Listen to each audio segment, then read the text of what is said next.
علیکم ورحمۃ اللہ وبرکاتہ۔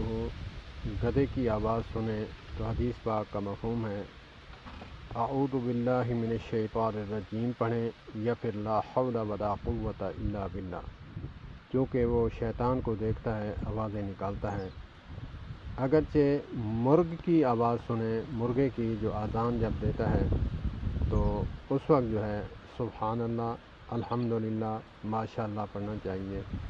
اور دوسرا جو ہے اللہم انی اسألک من فضلک و رحمتک، یہ بھی وارد ہے، حدیث پاک کا مفہوم ہے، یا وہ پڑھیں یا یہ پڑھیں۔